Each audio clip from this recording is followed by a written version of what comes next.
గంభీరపేట మండలం కేంద్రంలోని మహంకాళి దేవాలయం ఇది. ఈ మహంకాళి దేవాలయంలో ఈరోజైతే నూతనంగా విగ్రహ ప్రతిష్టాపన మహోత్సవం కొనసాగింది. 3 రోజులుగా కొనసాగినటువంటి ఈ విగ్రహ ప్రతిష్టలో చాలామంది భక్తులైతే పాల్గొన్నారు. ఈ విగ్రహ ప్రతిష్ట మహోత్సవానికి భక్తులు హాజరయ్యారు, అమ్మవారి దీవెనలు పొందారు. ఈ యొక్క వేడుక అత్యంత వైభవంగా కొనసాగింది. ఈ వేడుకలో వేలాదిగా మంది భక్తులే కాకుండా రాజకీయ పార్టీ నాయకులందరూ కూడా ఇక్కడికి విచ్చేసి అమ్మవారిని దర్శించుకోవడం జరిగింది. మహిళలు అత్యధికంగా ఇక్కడ పాల్గొని అమ్మవారికి పూజలు నిర్వహించారు. యజ్ఞ యాగాదులు ఇక్కడ కొనసాగాయి. ఇట్టి కార్యక్రమాలన్నీ కూడా ఈ వీడియోలో చూడాలి.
ముఖ్యం ధ్వజస్తంభం.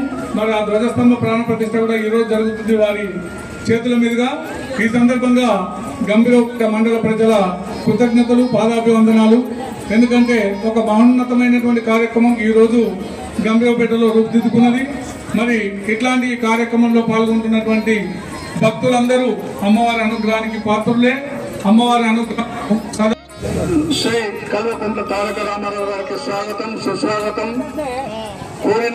కోరినంతనే 3 లక్షల రూపాయలు విరాళంగా ప్రకటించి ఈరోజు ఇటు మహత్తరమైనటువంటి కార్యక్రమంలో పాల్గొన్నటువంటి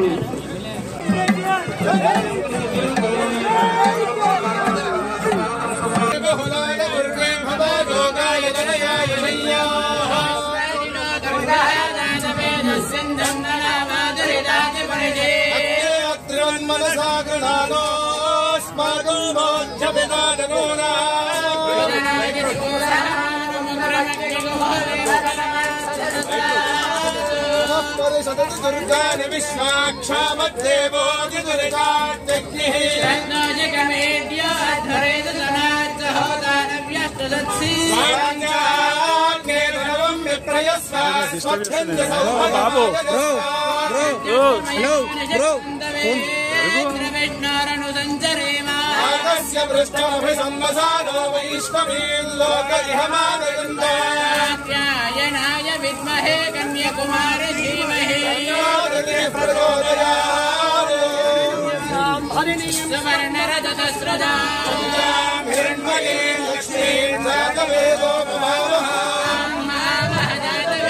लक्ष्मी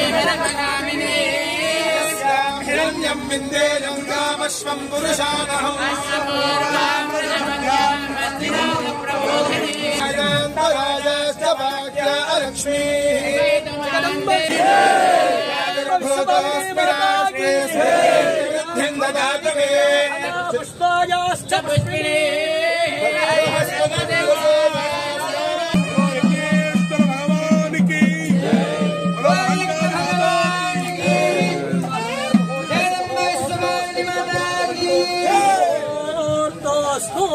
जगदम्बे माता की राजाय प्रसय्य सागिने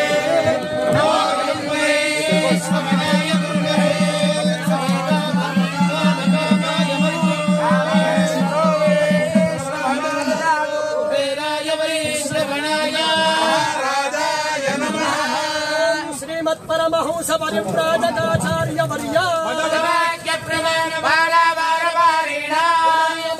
प्राणायाम प्रत्याहार धारणा ध्यान समाधि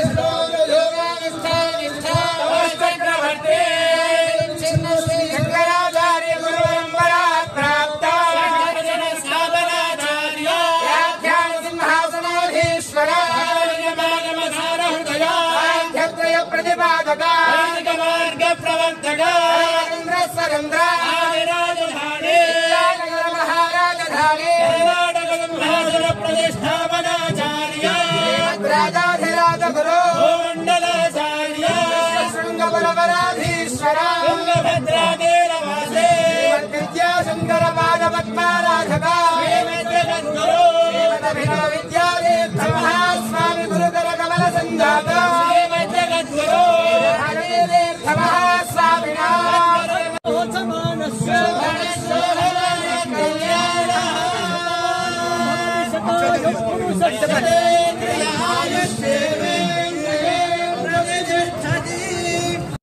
అమ్మవారి అనుగ్రహంతో వారు ఆయురారోగ్య ఐశ్వర్యాలను పొందాలని శ్రీమాత్రే నమః.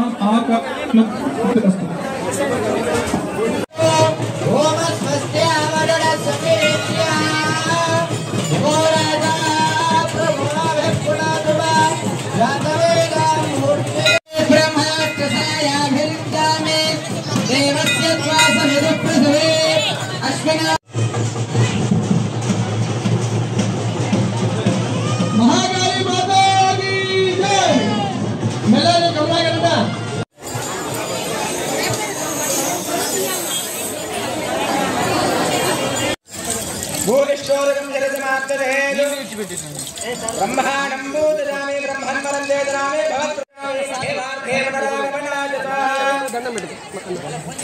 शतमान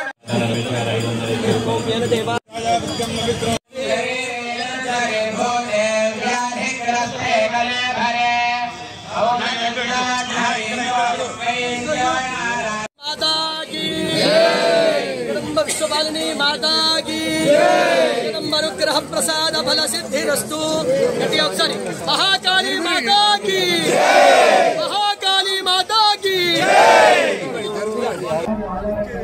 శ్రీమాత్రే నమః. దక్షిణాంనాయ శారదా శృంగేరి జగద్గురువుల చరణములకు అనంతకోటి సాష్టాంగ ప్రణామాలతో అస్మద్గురువరేణ్యులు శ్రీ పాలకుర్తి నృసింహరామ శర్మ సిద్ధాంతి గారి చరణములకు అనంతకోటి సాష్టాంగ ప్రణామాల చేత నేడు గంభీరావుపేట పట్టణంలో మహాకాళీ అమ్మవారి యొక్క ప్రతిష్టాపన జరిగినది. అనగా 5, 6, 7 తేదీలలో గణపతి పూజ పుణ్యాహవాసనం అంకురార్పణ నుండి మొదలు పెడితే మొదటి రోజు జలాదివాసము, రెండో రోజు నాడు అనేకమైనటువంటి హోమాలు, విశేష నవచండీ మహాయాగము, అదేవిధంగా సామూహిక కుంకుమార్చన, ప్రదోషకాలంలో ధాన్యాదివాసము, పుష్పాదివాసము, ఫలాదివాసము, శయ్యాదివాసము, అదివాసాంగ హోమాలతో పాటుగా ఈ రోజున ఉదయం గర్తన్యాసాలు, కళ్యాణ్యాస హోమాలు 11:44 యంత్ర స్థాపన గౌరవనీయులు పాలకుర్తి గౌతమ శర్మ గారి చేతుల మీదుగా యంత్ర స్థాపన, మూర్తి స్థాపన జరిగినాయి. అంటే దేవాలయం ఎందుకయ్యా అనంటే తటాకం ధన నిక్షేపం బ్రహ్మస్థాప్యం సురాలయం అంటారు పెద్దలు. అంటే తటాకం ధన నిక్షేపం బ్రహ్మస్థాప్యం సురాలయం. ఈ 4 విషయాలని వేటితో పోల్చారంటే ధర్మ అర్థ కామ మోక్షము. సురాలయం దేవాలయం దేనికి కారణమయ్యా అంటే మోక్షకారకము. కావున ఎంతో మంది గొప్ప పండితులు ఎన్నో జపాలు చేసి కొన్ని లక్షల జపాలు చేసి వాటిని ఆ యంత్రంలో ఆ యంత్రాన్ని అక్కడ పెట్టి మొన్నటి వరకు ఎక్కడో ఉన్నటువంటి రాజుని ఇవాళటి రోజున జలాది ధాన్యాది పుష్పాది ఫలాది వాసాలుగా ఆ యొక్క రాజీ శిల్పి చెక్కినటువంటి దోషాలను నివృత్తి చేసి అందులో కళలను చతుషష్ట్యుపచారాఢ్య చతుషష్ఠి కళామయి మహాచతుషష్ఠి కోటి యోగిని ఘనసేవిత అంటారు అమ్మవారికి. ఆ అన్ని కళలను 64 కళలని ప్రతి ఒక్క అంగానికి జీవాన్ని పోసి ఆ యొక్క అమ్మవారికి చక్కగా ఇవాళ దర్శనం చేసుకున్నాం. నేటి నుండి ఈ ప్రాంతం వాళ్ళే కాకుండా ఎక్కడి నుండి వచ్చినటువంటి భక్తులకైనా కొంగు బంగారమై తమ కోరికలను నెరవేర్చే తల్లిగా విరాజిల్లాలని, ఈ ప్రాంతమంతా సుభిక్షంగా ఉండాలని, ఈ ప్రాంతమంతా అమ్మవారి యొక్క అనుగ్రహం చేత భూత ప్రేత పిశాచాది బ్రహ్మరాక్షసులు ఏవి ఉండకుండా ఈ ప్రాంతమంతా సుభిక్షంగా ఉండాలని, ఆయురారోగ్య అష్టైశ్వర్యాలతో ఉండాలని అమ్మను ప్రార్థన చేస్తూ, అమ్మను నమ్ముకున్న వాళ్ళందరికీ శుభమే జరుగునుగాక. శుభం స్వస్తి.